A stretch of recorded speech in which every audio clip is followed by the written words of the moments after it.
तो दोस्तों, आज हम आपको महाभारत के 5 श्राप के बारे में बताने जा रहे हैं, जिसका असर आज भी कायम है। हमारे हिंदू ग्रंथों में अनोखे श्रापों का वर्णन किया गया है और हर श्राप में कोई ना कोई कारण छुपा हुआ है। कुछ श्राप में संसार की भलाई निहित थी, तो कुछ का उनके पीछे कथाओं का महत्वपूर्ण भूमिका निभा रहे थे। तो दोस्तों, आइए जानते हैं महाभारत के 5 श्राप कौन कौन से थे। लेकिन उससे पहले अगर आपने हमारे चैनल को अभी तक सब्सक्राइब नहीं किया तो तुरंत सब्सक्राइब करें और लेटेस्ट अपडेट पाने के लिए बेल आइकन जरूर दबाएं। तो दोस्तों, पहला है श्रृंगी ऋषि परीक्षित को श्राप।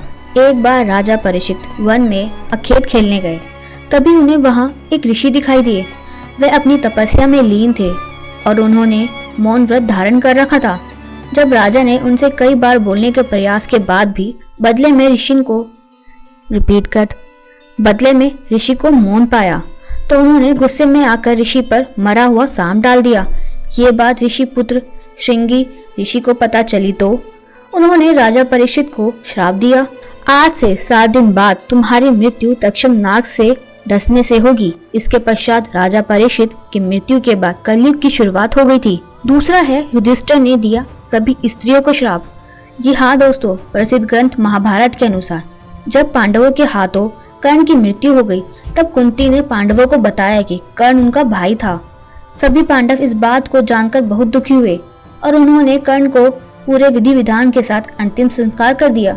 फिर युधिष्ठिर ने क्रोध में आकर समस्त स्त्री जाति को ये श्राप दिया कि कोई भी स्त्री आज से कोई भी गोपनीय बातों को रहस्य में नहीं छुपा पाएगी। तो दोस्तों, तीसरा है भगवान कृष्ण ने अश्वत्थामा को दिया श्राप। भगवान युद्ध के अंत में अश्वत्थामा ने धोखे से अभिमन्यु के पुत्र को गर्भ में ही वध कर दिया था। इसके बाद भगवान कृष्ण क्रोध में अश्वत्थामा को श्राप दिया कि तुम 3000 साल तक पृथ्वी लोक पर भटकते रहोगे, तुम्हारी मृत्यु नहीं होगी और दुर्गम जंगलों में भटकते रहोगे। चौथा है मांडव ऋषि का यमराज को श्राप। दोस्तों, महाभारत में मांडव ऋषि का वर्णन आता है। एक बार राजा ने मांडव ऋषि को सूली पर चढ़ाने की सजा दी, लेकिन बहुत समय तक सूली पर लटकने के बाद भी ऋषि के प्राण नहीं गए।